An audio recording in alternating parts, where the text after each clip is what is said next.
2 years ago, we moved to a new property and started all over again. We purchased 40 acres with a small cabin that was heated by a wood stove. Our first summer, we got right to work with the construction of our Quonset Hut workshop. A long-term goal of ours was to have an off-grid property that we could leave in the winter and trust that the buildings would remain heated. Although we didn't get this project done in one summer like we hoped, we did manage to complete the 40 by 60 foundation and erect the arches for the building. We live in a climate with 6 months of winter and routinely see sub-zero temperatures. And from the beginning, we knew we were going with spray foam for insulation. We hired out for this job and had 3 inches of closed cell foam sprayed. To have this done, we had to finish enclosing the building. Springtime, we buckled down, completed the end walls, built a small utility room that houses our batteries, backup generator, and heating system. Unfortunately, this far north, in the winter, we don't get a lot of solar. We rely 100% on our generator. Just got problems everywhere. Over these past 2 years, we've overcome our fair share of challenges. Almost there, almost there. Keep on. This is our experience with heating our off-grid property in the interior of Alaska. 100 degrees right there. 111. 110. 120. 57. It's warming up. And then on the seed room, it's going into the seed room at 111. It's coming back. It says 47 degrees still. We moved outside of the equipment room. We're getting some temperatures in the shop, and then we're going to show you what the seed room is. So the seed room also has in-floor heat, and everything's just unknown at this point. We have to see how it's all gonna play out, how long it's gonna take to heat up. It is probably going to take some good time. Right when you walk in, it's 48. But the closer we get to this concrete wall, it gets a lot colder. 37. Let's work our way up the blocks. 43, that's not bad because of the insulation. 40, so I think it's 40. Wood's 40, let's hit the ice. Ice on the slab is registering at 29 degrees, that makes sense.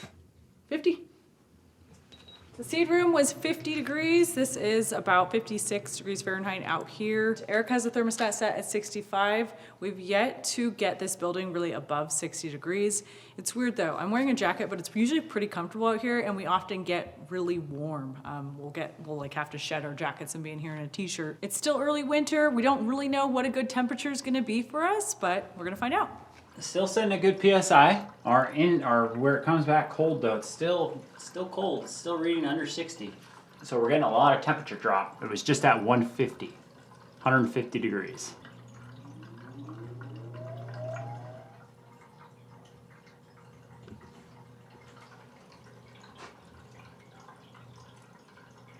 $140 water running through the floor.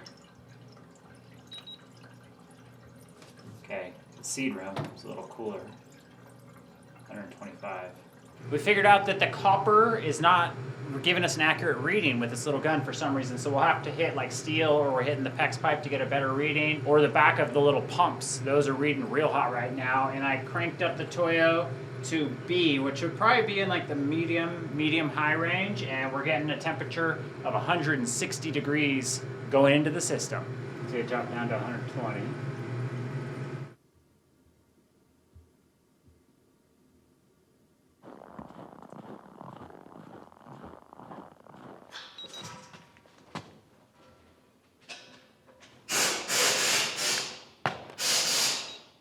$61, so you're doing 57. But over here, it was a lot colder there. 62. So we're consistently getting 60s near the edge of the slab, and the room has warmed up to 55 degrees. The ice in the corner is melting.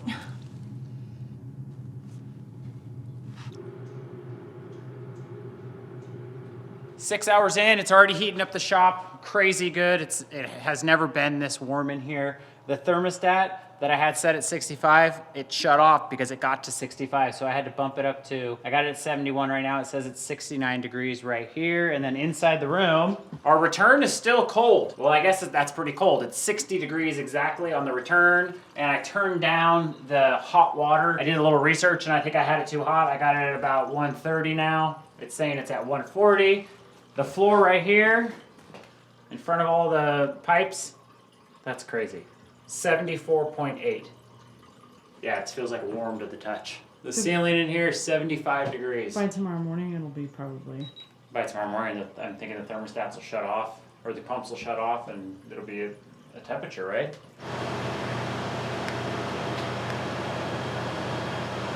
Well, it's 2:30 a.m. right now. Don't ask me why we're at, but we want to check on the in-floor heating. It's right at the 12-hour mark, and the slab is pretty much at 65 to 70 degrees. So the warmest we've ever been, and things are just heating up significantly faster than we expected. We're coming into some cold temperatures here, but we are very excited so far.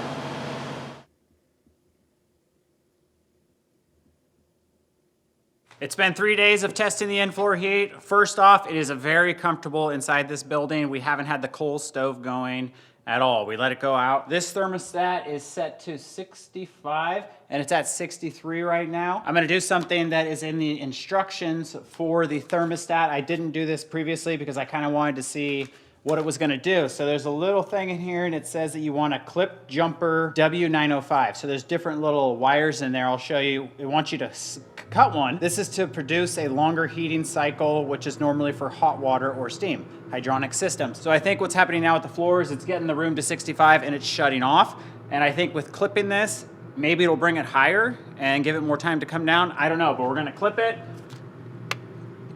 See if that does anything, right? And we'll go clip the other one in the seed room too. This whole system, it has been running a lot. The Toyo's been like kicking on and off a lot. We're using quite a bit of battery, but it has also been shutting off. I've come in here quite a few times where both pumps are off and everything is just warm and nice. The seed room is doing really well. Going out to the seed room, the temperature is like 130, 140. Coming back, I think it got up to about 80 degrees. I think we still got a little whiles to go.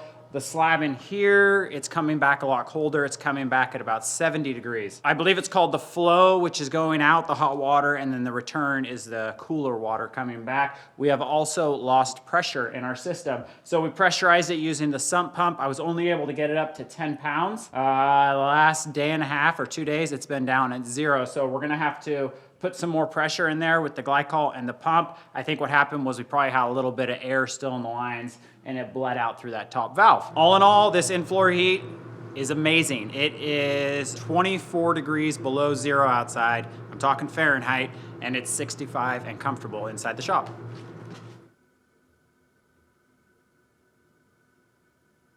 Day 4 of the in-floor heating system, everything's working good, but we're gonna see if we can get the pressure in the system bumped back up to where we had it, which was 10 PSI, down to 0 right now. We're gonna pump the glycol through, and obviously this hose has some air in it, so we're gonna reintroduce air into the system. We're gonna have to let it run again for a while. I'm gonna let it run for a long while this time, get all the air out.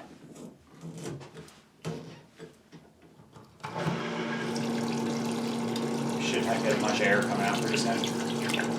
It's so hot, it's crazy. 140 degrees.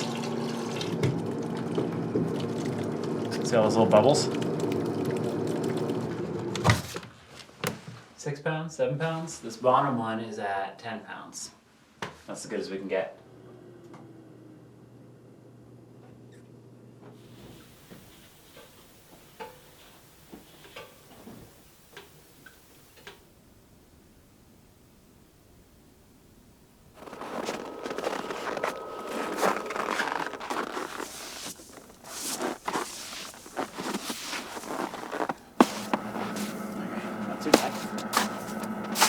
It's really light, huh? Like fluffy? Yeah, I knocked it off, but it was never that bad.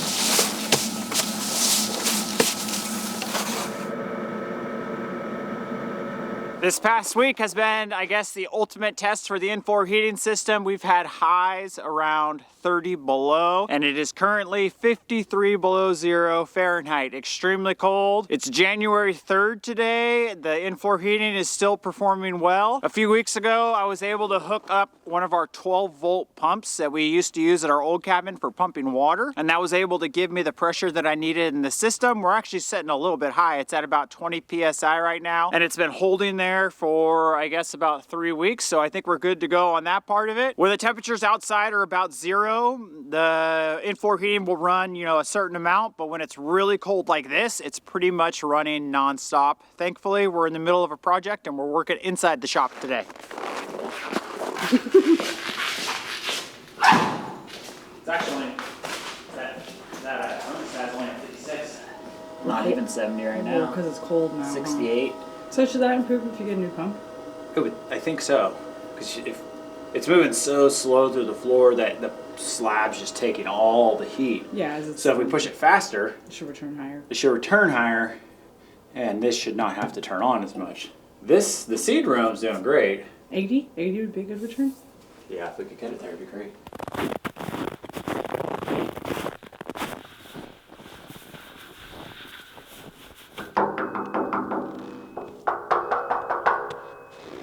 No, I mean, I wouldn't think it could be empty. No, I just put it. But how can you tell? We don't have a... There's fuel right here. Oh, that's fuel, that's not water. Oh no, that's fuel. That's fuel. See how it's coming out? It's getting more fuel now.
Well, that's worst case scenario. Well, close to it when you return home from a trip and all your stuff is on the verge of freezing. I did put about 20 gallons into this tank because I had some left over in our little transfer tank that we built.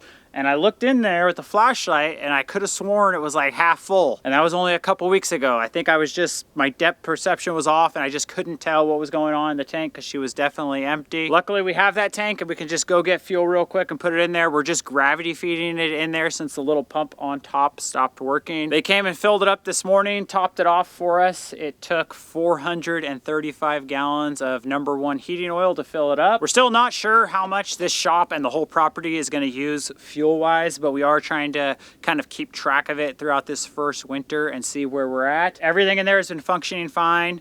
Unfortunately, running out of fuel, that was on us. So that's something we'll have to check before our next adventure.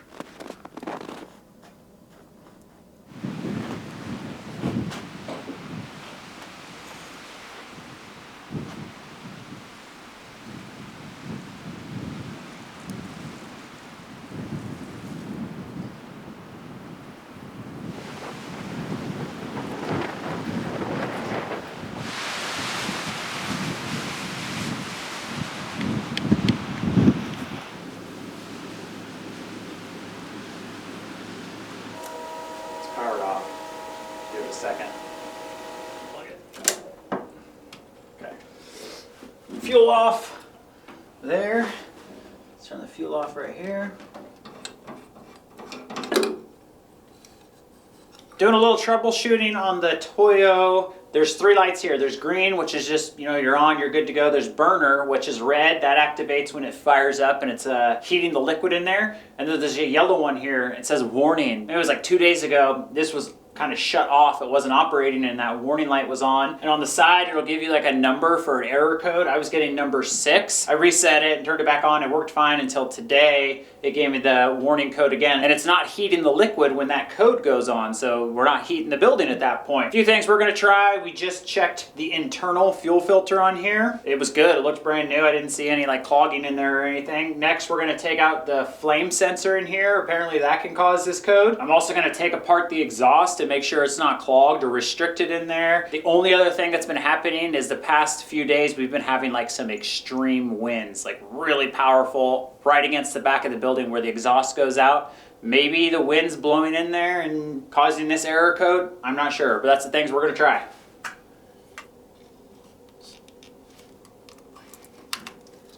Okay, that was a little crusty, but not bad at all. Let's shove it back in there. I think it's the wind. It's super windy back here. What's happening is it's firing up, but then while it's running, it's shutting off.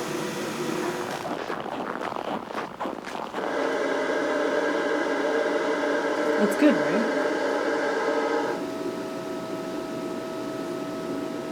Interesting.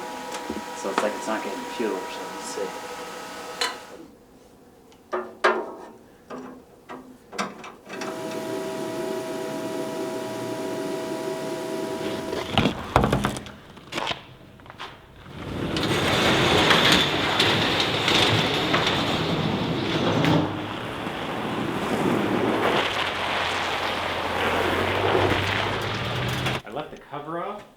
What the heck?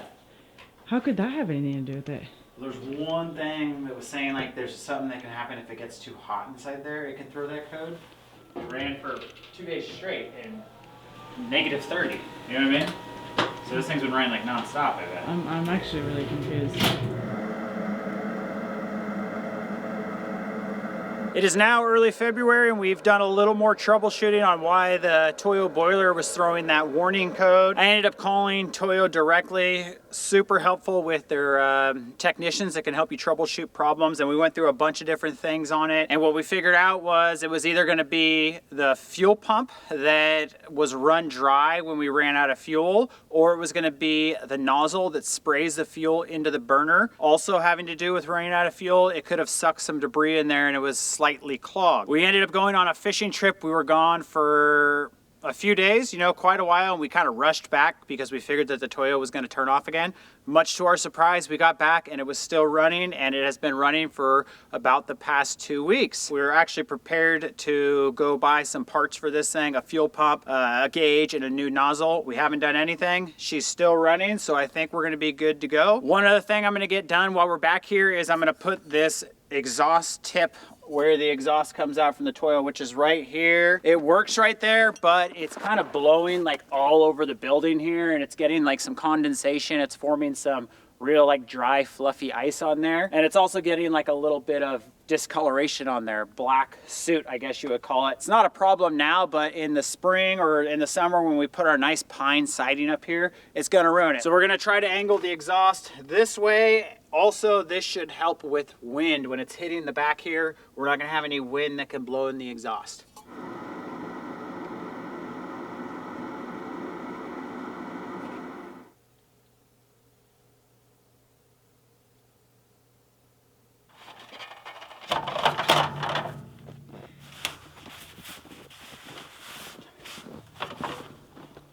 Spout? Okay.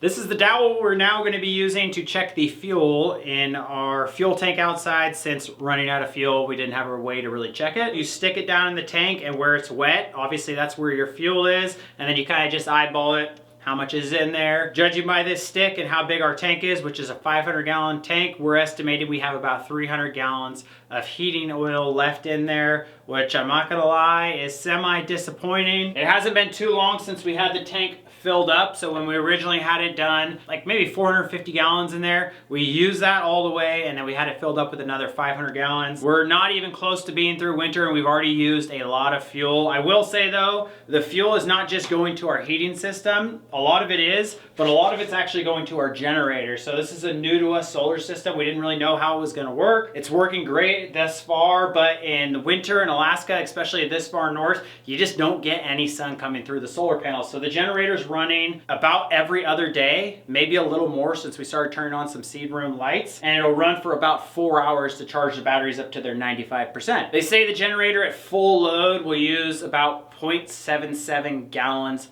of fuel an hour. I'm not sure how accurate that is, but that's just the documentation I have on that. We're out here today to make a couple modifications to the in-floor heating system in hopes to get it to run a little more efficiently, hopefully end up saving us some money in fuel. But what we're gonna try to do is put in a different pump that gives us a little more power, and then we're also going to be putting a little more percentage of water in our water glycol mixture. Right now we have a 60-40 glycol water mixture. We're gonna try to get it closer to the 50-50 mark. Water transfers heat a lot better than the glycol. As far as the pump that we're gonna be switching out to, this is gonna replace our old one. The 𝐒𝐤𝐸𝐸 we have here, the 007E, the max amount of head on this one I think is only about 9 or 10 feet, and the gallons per minute I think is about 16 gallons per minute. This one is just obviously a lot bigger of a pump, a lot more powerful. This is a 0034E. It has different modes, auto, low, medium, high. This can produce your head of up to like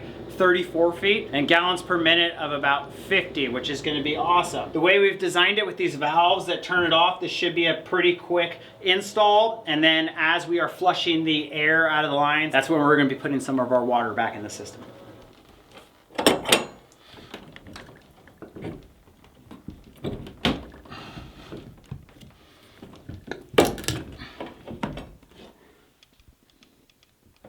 Looks like it right there.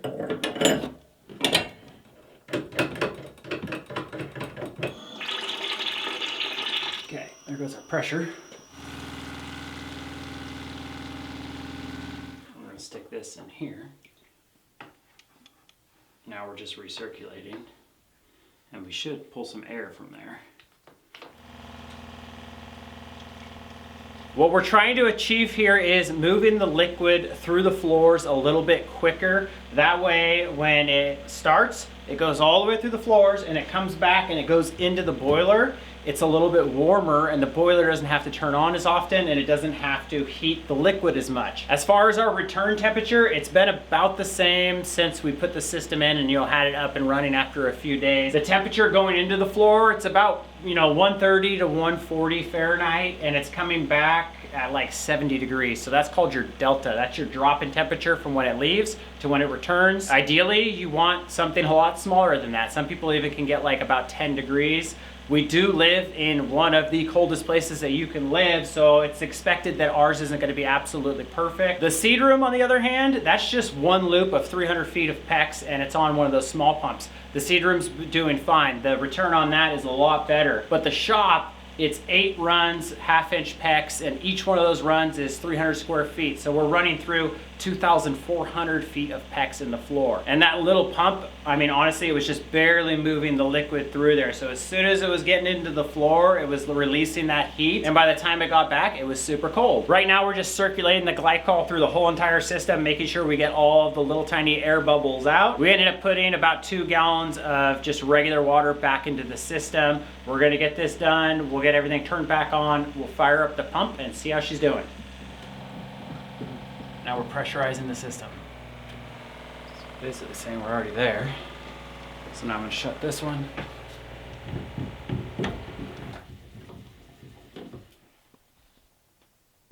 That one says 15, this one says about 17.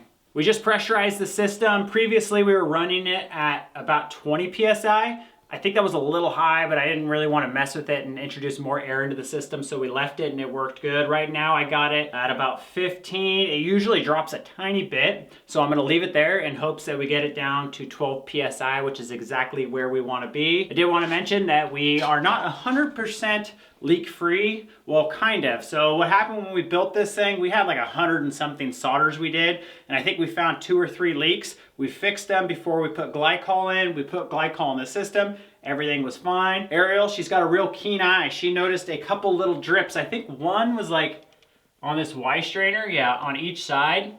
And then we had a little bit right here on each side where these thread in. But they must have been just the tiniest leaks, because what happened was a little tiny bit of green came out of there, which is the glycol, and then it just kind of crusted and sealed it. Not a single drip has fallen off this thing. It holds pressure. And all in all, this system has just been awesome to have. We have a shop that we can now leave. It'll run itself, it'll heat itself. We saw low temperatures of 58 below zero this season, and this shop was able to keep it exactly what I set the thermostat at. This is a home-built, home-designed system.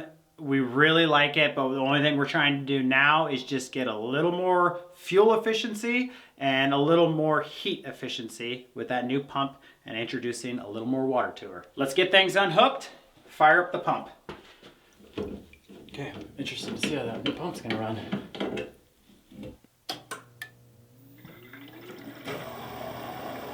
Oh yeah, that sucker's moving some liquid.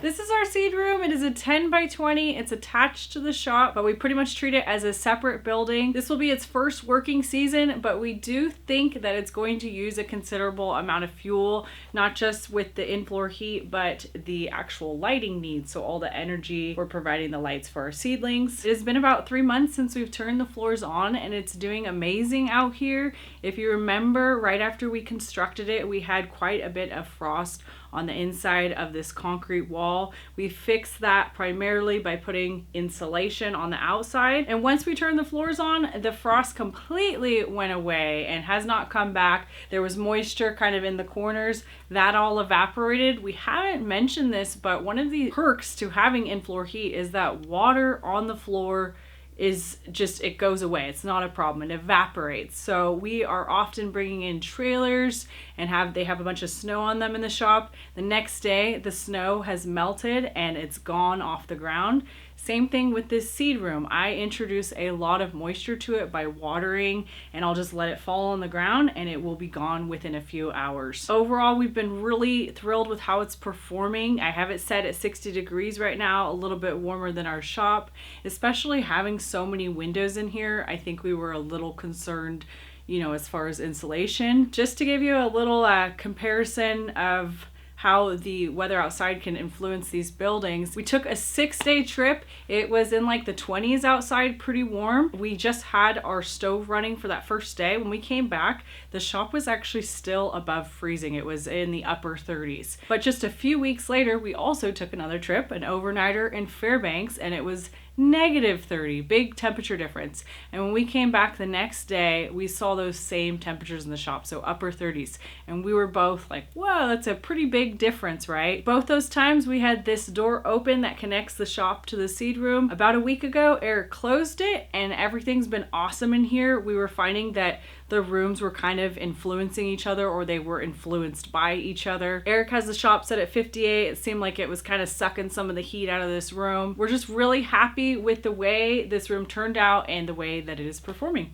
For obvious reasons, having a secondary heat source when you live in a cold climate is an extremely good idea. This is our DS stoves. This is the Energy Max 160 model. It is a big stove. It's 1,000 pounds. It's classified as actually a coal/wood burning furnace is what they call it. Not only is it good looking, but you can put a ton of coal or wood in this bad boy. The firebox is 4.5 cubic feet of space in there, and it's this real nice long channel, so you can fit some big pieces of slab wood or firewood in there. They say it's rated to heat 3,500 square feet, and I believe that's at like a 20-degree Fahrenheit mark. We're heating 2,400 square feet. When it's about 40 below outside, we can keep this shop really comfortable at like the 55 to 60 degree mark just using the stove. If we were to redesign this shop and I was looking at what heat source I wanted to put in here as far as a stove,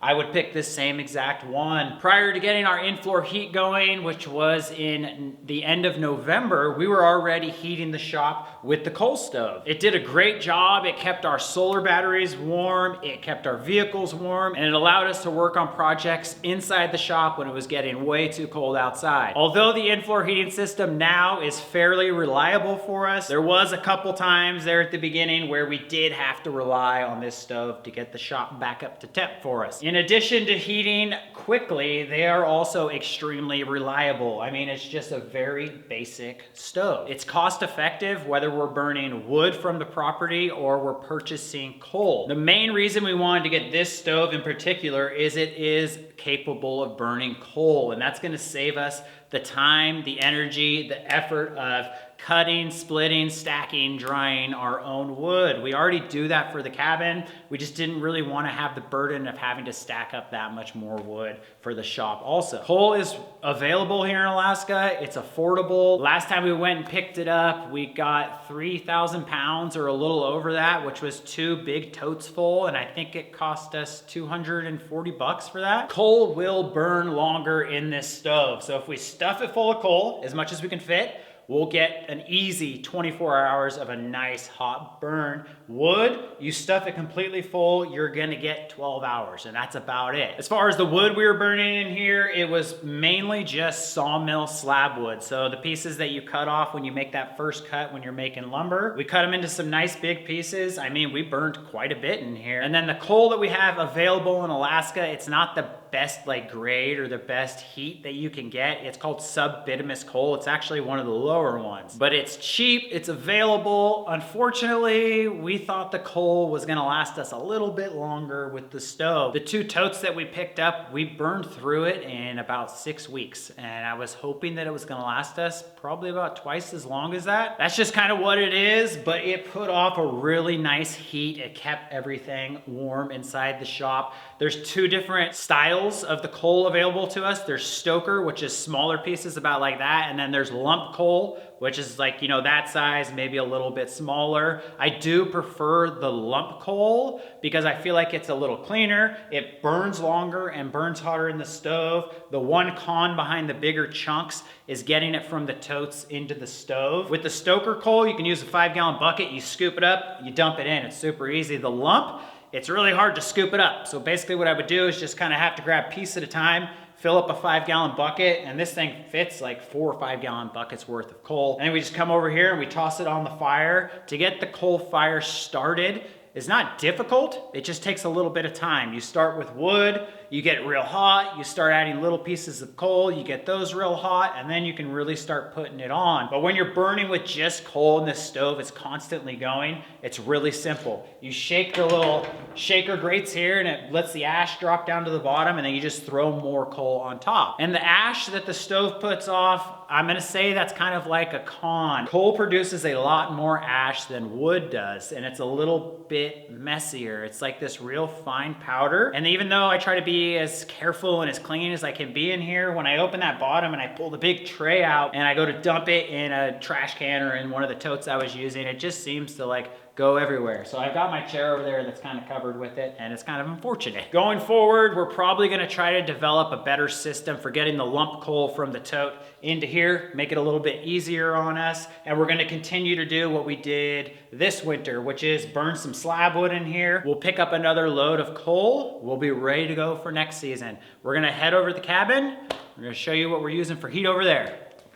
Welcome to the woodshed, currently full of seasoned white spruce firewood. And just like the coal not being the best you can get, that's the same with the firewood up here in Alaska. We have white spruce, which is considered a wood that a lot of people don't even burn. We do have birch, but unfortunately we don't have that exactly where we live. We currently are going through about 4 cords of firewood for a complete year. The cabin, when we bought it, it came with 2 sources of heat. A Toyo stove, which is an oil stove, and a wood stove, which is our primary heat source in there. The Toyo stove uses fuel, which is in two 55-gallon drums outside of the cabin, and it also uses a little bit of electricity. We only use the Toyo stove when we go on trips, so it really doesn't get too much use. And the fuel for the cabin and also for the shop is called #1 heating oil, and it's meant to be outside in cold climates, so it won't start to gel until 63 degrees below zero. The fuel for the cabin, we have 100 gallons sitting out there. Honestly, it's gonna last us multiple winters, only because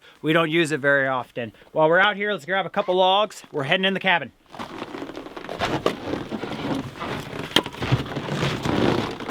This is our Toyotomi. We cleaned up a little bit so you could see it. Usually, because of how infrequently we use this, we will have some other stuff kind of nearby, and you do want to have the area in front of it kind of clear when you are operating it. It is plugged in now, but normally it's not because we don't use it very much. One of the coolest things about it is that you don't need as much clearance when compared to a wood stove. So we've got the couch right there, we've got the bed behind me, and this is how it operates, you know, if we were to leave. It's got a lot of functions that we don't use. So if we're leaving on a trip, we will just set the temperature, and it uses a thermostat to kind of turn it on and off. That's been such a big game changer for us this year. It's like seamless. If we're getting ready, you know, we'll move the stuff, turn it on, and when we come back, the house is that same temperature, which is awesome. It's usually close to 70 degrees. When we used to leave, the wood stove would go out and the house would cool down. And so that kind of limited us for how long we could leave. And it was also a period where we had to heat the cabin back up when we got home. So with this, it's just been super nice to come back and the house is already at that temperature and we can turn it off and start a fire. In our circumstance and for the size of the cabin, it's only 500 square feet. It's efficient and it's just a perfect option for us to have. Here it is, folks, our pride and joy, the 𝐒𝐻𝐸𝐸 Princess. This is what we use, I'm gonna say 98% of the time to heat our cabin. This replaced the stove that came with the cabin, which was also a 𝐒𝐻𝐸𝐸, but it was a lot smaller. It was called a Royal Guardian. It was a little bit of an older stove. It was made in 2010. This stove is brand new, 2024 model. This is the first winter that we've been using it. It's rated to heat up to 2,500 square feet. The firebox is fairly large compared to what we're used to having. It's 2.91 square feet. It is a catalytic stove, so it's a little different than just like opening up the flue, you know, opening the door, putting your wood on. We have a thermostat on the side. We usually put it pretty low. That's where it's at right now, and it's sitting in the active zone. And when it's in the active zone, you got this lever right here, and this kind of closes off the chamber and it forces all the gases and the smoke to go through the catalyst before it reaches the stovepipe and goes out your chimney. That makes this a very efficient wood stove. I think they classify it as the most efficient wood stove in its class. It's a 85 or 86% efficiency. Little comparison on the old stove kind of compared to the new one. We did like a full-on burn test of the old 𝐒𝐸𝐸 Royal Guardian, and we did make a couple modifications to it after that test to get it to last a little bit longer on the low setting. We got it to last, you know, a consistent 8 hours, but a lot of the times that's just not enough, and you're having to get up in the middle of the night and throw some more wood on if you don't want to have to start a complete new fire with kindling in the morning. This stove, you know, it's got the bigger firebox, but it's the efficiency and how long this will burn your wood, which is really impressive and just an awesome thing to have in a wood stove for us. When we first started using it, early winter, so it wasn't getting too cold, we were just burning sawmill slab wood, which is in kind of smaller pieces.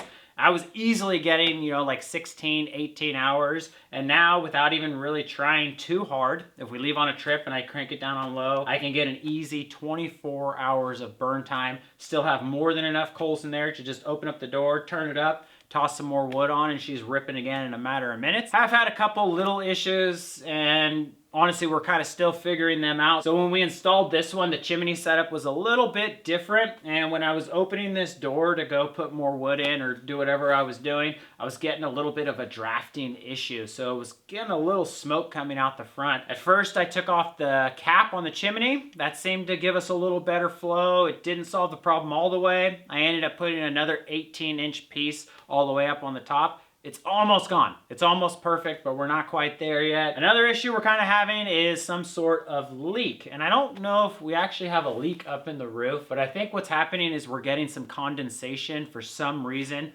building up inside our rubber chimney boot. And then when this stove heats up and I crank it up real high, it's melting it and it's dripping down on top of the stove. The drafting, it's not that big of an issue. I don't know if I'll address it, but the leak, obviously that's something that we're gonna address as soon as there's no snow on the roof. Although this stove has the nice glass door and it's really good looking, you don't really get that nice flame, you know, and the ambiance of a cool wood stove going because our cabin's so small and we keep it kind of throttled down quite a bit. And they do build up a lot of black on the glass. This is pretty much how this stove looks all the time. Believe it or not, I just cleaned this yesterday. To clean it, all we do is I use a little bit of Easy Off oven cleaner. I let it sit for like 10-15 minutes depending on how bad it is. I hit it with a straight razor blade, little Windex, it gets nice and clean. But that's one of the things with the stove and cleaning the glass, it's really hard to find time to clean the glass because it never goes out. It's always going. Same thing with cleaning out the ash. So we opted not to get the little clean out you can get on the bottom. I didn't really want something sticking down underneath it. So we have to basically wait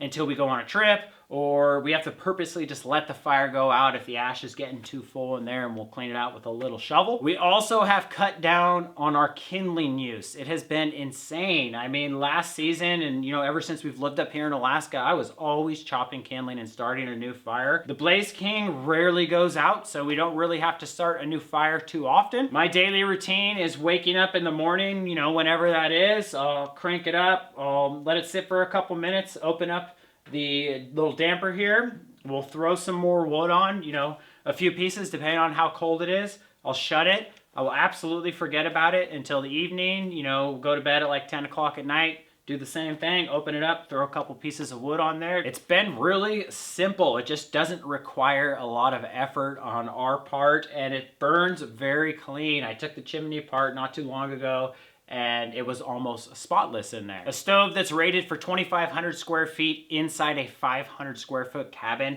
may seem kind of big, and I was kind of worried about that when we first put it in, but I assure you it's not. When we go through stretches of 40 below zero and I can crank it up a little bit more and it won't even skip a beat, we'll still have it at 80 degrees in the cabin. Or if it gets down to 60 below and I crank it up even a little more than that, it's awesome having the size and the ability to heat when it gets that cold. Because when it's really cold outside, it drastically influences how you're going to be running your stove on the inside of your cabin. We've dealt with many wood stoves, and kind of a common problem with them in small cabins is what they call cook you out. So it'll just get too hot. Even if you have it on as low as it'll go, and you'll have to open up windows and do all that. This never does it. You can turn it down so low where it's barely going. And speaking of cooking, we used to do a lot of cooking on top of our wood stoves. This one is capable of doing it. It gets really hot on top. We have done it on occasion. The reason we don't really do it yet, it's a brand new wood stove and we just don't really want to scratch it. So we haven't started cooking on it quite yet. I'm not even exaggerating when I say that this stove has completely changed the way that we live. Let's throw some wood on for the night.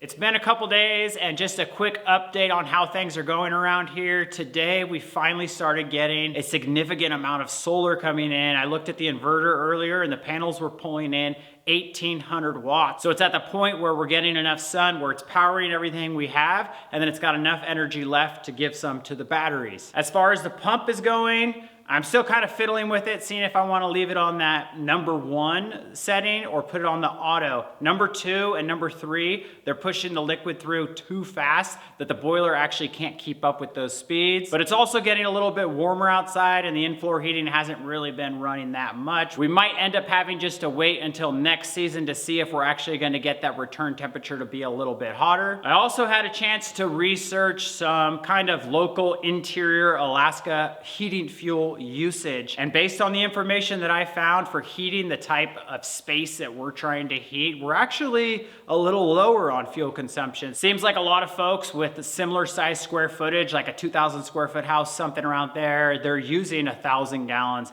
of heating oil. Some people are using a lot more. Some people with smaller houses, they're using less. Another thing we touched on earlier in the video was when the Toyo boiler was throwing the warning code, and we were kind of like trying to figure out what was going on, and then it fixed itself. Well, what ended up happening was it threw the code again, and at this time, the Toyo actually wasn't starting up again, so I had a problem. I dove into it, I took the whole thing apart, found that the burner assembly on the inside and the fuel nozzle that squirts the fuel into the burner was all sooted up and dirty. I don't know why it got so dirty with such little amount of use. It's a brand new unit this past fall, but I cleaned it all out and it fired up and is running like absolutely brand new. So it might just be maintenance that we have to do on that, you know, middle of winter, go through it, clean it out, make sure we don't have any problems. Right now, all is good. It's 15 degrees above zero outside, the sun's shining. We're looking forward to the spring weather.